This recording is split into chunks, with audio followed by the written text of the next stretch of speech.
Hey guys, today I'm going to show you how to flush the power steering fluid system in a Mercedes W123 chassis. This is a 1981 Mercedes 240D, but the process should be the same for the rest of the vehicles of the chassis code. So let's get into it. So I'm going to go over what parts you're going to need. You're going to need a jack and jack stands because the front wheels will need to be off the ground and elevated. You're going to need a filter. This is the man. There's part number, very short and simple. A 12mm wrench, and this power steering fluid. There are better options, but I got this one's O'Reilly's brand. You just want a hydraulic fluid that does not have any friction modifiers in it. This one does not, and you're going to need a drain pan. So let's go ahead and get the car in the air. So in case you didn't know, the jack point in the front is right there behind the oil pan, and for the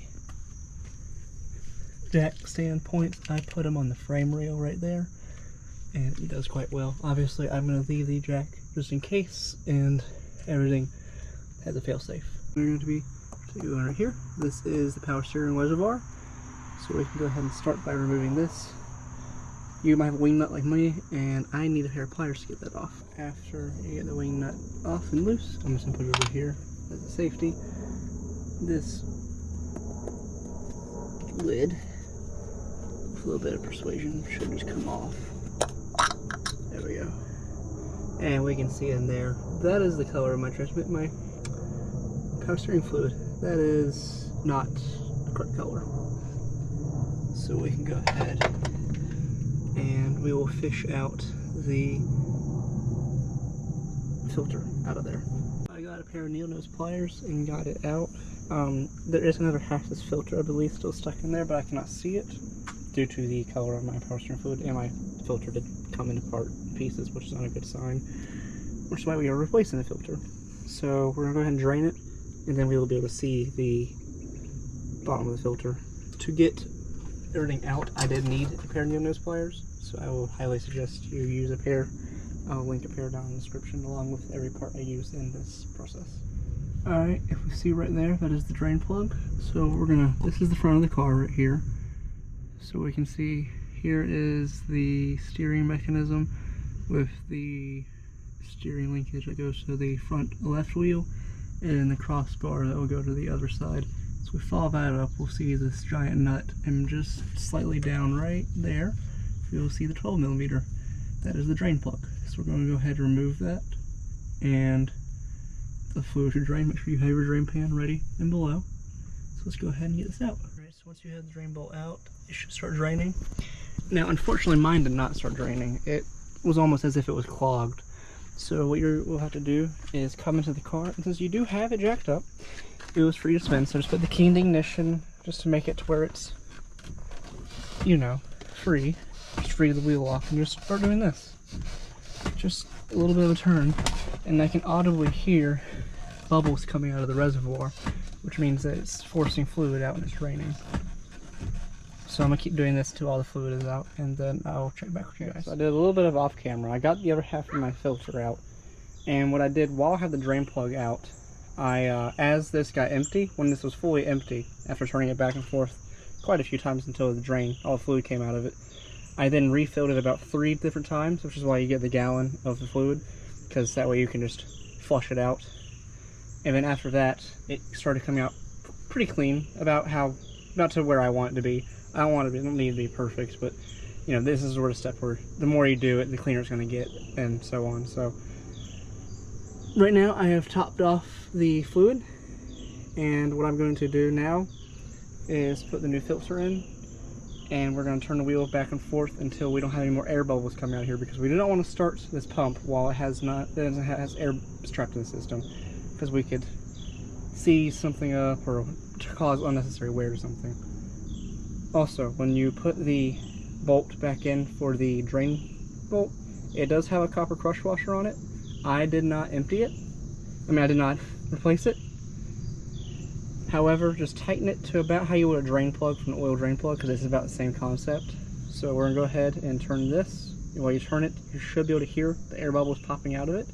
and obviously check for leaks while you're doing this. I've done it quite a few times, and there's no more air coming out, no more fluid is going to the system, so I'm going to go and add the filter We can see the bottom of it very faintly, but we can. This is the step where if you wanted to, again, you could drain it and just redo this process one more time if you wanted to make sure it's really, really clean. I find this is very clean to me. So I'm going to go ahead and install my filter and put the spring back in. Do not, or we will not be putting the cap back on it yet, as we're going to make sure when we start the car, air can still escape. We're going to compare parts. I don't really know what kind of filter somebody put in this a long time ago, but it's not even relative. I mean, it is relatively the same shape, but not. This is what's supposed to be in there.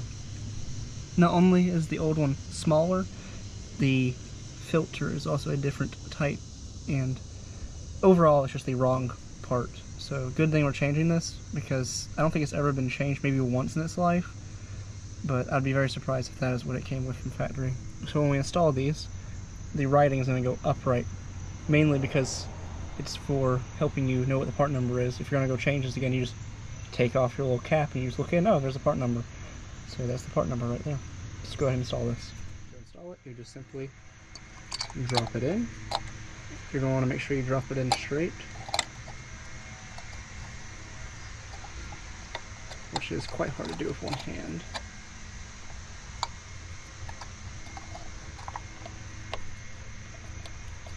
It has a seat down in there, so I'm going to go ahead and seat it in there, and then I will show you. With some assistance from the pliers, I got it down in there. As we can see, we can now see the entire filter, so that tells us how much cleaner it is. To install the spring, we just simply take our spring, drop it on top. Now, something I did not see on many other people's vehicles when I was doing some research to do this is this little guy. It seems to keep the spring under tension, and it just goes down as far as you can get it, at least what my understanding was when I was taking it off. So just like that. That keeps the spring forced down to keep the filter down. So now we're going to, one more time, we're going to do the steering wheel back and forth, and then we're going to fill it up to that line right there. Okay, so I have just gone just barely over the line, and I have filled it up, and I turned the wheel a few times. As we can see, there is a little bit of, you can see where clean fluid just got put in and dirty kind of mixed fluid. Again, significantly better than it was, so it's going to start it and make sure there's no more air bubbles.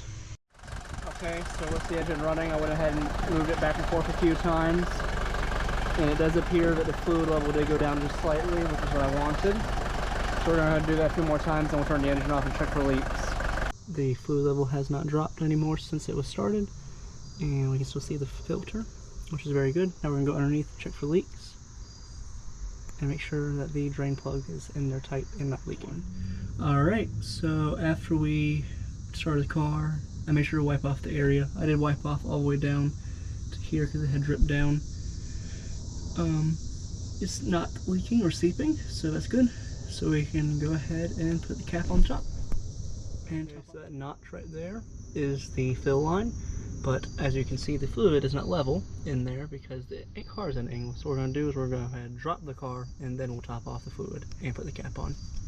Alright, so with the car level, we can see that the fluid is just at the line. I'm going to put it just above that line, just because I want to make sure that it's not at all low, or if the car's at a slight angle. That way, just a little bit more in this sense, I believe, is going to be better than a little bit less.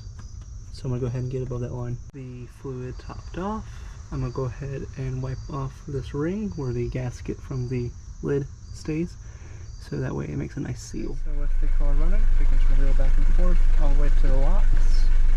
And while you're draining it, you're going to want to turn the locks as well.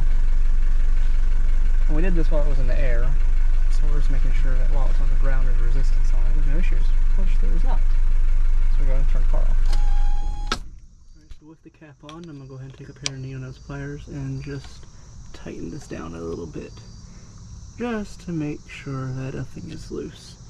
And no fluid decides to seep out onto the pulley and cause other damages. So after that, we're going to start the car up one more time, turn the wheel left and right while it's on the ground, and make sure there's no issues and no whining. All the old fluid out and the new filter installed.